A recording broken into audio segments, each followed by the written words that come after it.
Hey guys, welcome to Ramya recipes Tamil. இன்னைக்கு நம்ம பார்க்க போகிற ரெசிபி ஆனியன் பக்கோடா தான் ஃப்ரெண்ட்ஸ் பார்க்க போகிறோம். இது ரொம்ப ஈஸியாக, அதே சமயம் நம்ம கடைகளில் வாங்கி சாப்பிட்ற மாதிரி நல்லா கிறிஸ்பியாக எப்படி செய்யணுன்ட்டு வீடியோக்குள்ளே நிறைய டிப்ஸ் அண்ட் ட்ரிக்ஸ் சொல்லியிருக்கேன். அதனால் வீடியோவை ஸ்கிப் பண்ணாமல் பாருங்கள். வீடியோக்குள்ளே போகிறதுக்கு முன்னாடி ஒரு அன்பான வேண்டுகோள் ஃப்ரெண்ட்ஸ், நம்ம சேனலை சப்ஸ்கிரைப் பண்ணாத நண்பர்கள் சப்ஸ்கிரைப் பண்ணிக்கோங்க. இப்போ வாங்க இதை எப்படி செய்யலான்னு பார்க்கலாம். ஃபஸ்ட்டு ஒரு பவுலில் 2 பெரிய சைஸ் வெங்காயத்தை நீல வாக்கில் கட் பண்ணி வச்சுருக்கேன், அதை சேர்த்துக்கலாம். இப்போ இது கூடவே 2 பச்சை மிளகாவை நீல வாக்கில் கட் பண்ணி வச்சுருக்கேன், அதை சேர்த்துக்கலாம். பொடியாக கட் பண்ண ஒரு துண்டு இஞ்சி, 10 பல் பூண்டை தட்டி வச்சுருக்கேன், அதை சேர்த்துக்கலாம். பூண்டு பேஸ்ட்டாக சேர்க்குறத விட இந்த மாதிரி தட்டிட்டு சேர்த்துக்கோங்க, அப்போ தான் ஃப்ளேவர் சூப்பராக இருக்கும். கொஞ்சமாக கருவேப்பிலையை பொடியாக கட் பண்ணி வச்சுருக்கேன், அதை சேர்த்துக்கலாம். 1/2 டேபிள் ஸ்பூன் சோம்பு, 1 டீஸ்பூன் மிளகாய்த்தூள், இதுக்கு தேவையான அளவு உப்பு சேர்த்துக்கலாம். கொஞ்சமாக பெருங்காயத்தூள் சேர்த்துக்கலாம். இப்போ நம்ம மாவு சேர்த்துக்கலாம். 2 கப் கடலை மாவு சேர்த்துக்கலாம். 1 கப் அரிசி மாவு சேர்த்துக்கலாம். 2 கப் கடலை மாவுக்கு 1 கப் அரிசி மாவு கரெக்டான அளவாக இருக்கும். நம்ம அரிசி மாவு சேர்க்கும் போது தான் பக்கோடா நல்லா கிறிஸ்பாக இருக்கும்.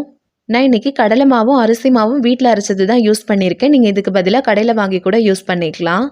சேர்த்துட்டு இது ஒரு வாட்டி நல்லா மிக்ஸ் பண்ணி விட்டுக்கலாம். ஃபஸ்ட்டு இது ஒரு வாட்டி நல்லா மிக்ஸ் பண்ணி விட்டுட்டு நம்ம அதுக்கப்புறமா தண்ணி சேர்த்துக்கலாம்.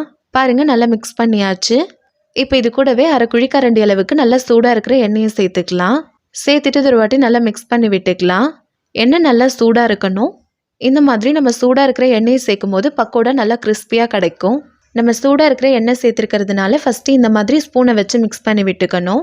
அதுக்கப்புறம் சூடு நல்லா குறைஞ்சதுக்கப்புறம் நம்ம கையை வச்சு மிக்ஸ் பண்ணிக்கலாம். இப்போ சூடு கொஞ்சம் குறைஞ்சிருக்கும். இப்போ கை வச்சு இது ஒரு வாட்டி நல்லா மிக்ஸ் பண்ணி விட்டுக்கலாம். இப்போ இது கூடவே கொஞ்சம் கொஞ்சமாக தண்ணி தெளித்து மிக்ஸ் பண்ணி விட்டுக்கலாம்.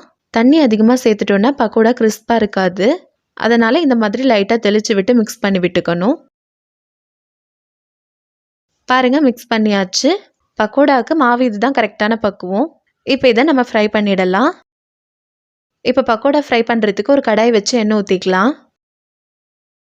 எண்ணெய் நல்லா சூடானதும் நம்ம ரெடி பண்ணி வச்சுருக்க மாவை பக்கோடா மாதிரி போட்டுக்கலாம். இந்த மாதிரி கையில் எடுத்து கொஞ்சம் கொஞ்சமாக போடணும். பாருங்கள், இந்த மாதிரி தான். அடுப்பு மீடியம் ஃப்ளேம்லேயே இருக்கட்டும், ஹை ஃப்ளேமில் வைக்க வேண்டாம். நம்ம ஹை ஃப்ளேமில் வைக்கும் போது மேலே மட்டும் கரிஞ்சு போயிடும், உள்ளுக்குள்ளே வேகாமல் அப்படியே இருக்கும். அதனால மீடியம் ஃப்ளேம்லேயே தான் வச்சு ஃப்ரை பண்ணணும். பாருங்கள், இப்போ கலர் நல்லா சேஞ்ச் ஆகிடுச்சு. அதே சமயம் பக்கோடாவும் நல்லா ஃப்ரை ஆகிடுச்சு. இப்போ இதை எடுத்துடலாம். இப்போ இதே மாதிரி மீதி இருக்கிறதையும் போட்டு எடுத்துக்கலாம். இப்போ நம்மளுடைய ஆனியன் பக்கோடா சூப்பராக ரெடி ஆகிடுச்சு. அவ்வளோதான் ஃப்ரெண்ட்ஸ், நம்மளோட ரொம்பவே சூப்பரான ஆனியன் பக்கோடா ரெடி ஆகிடுச்சு.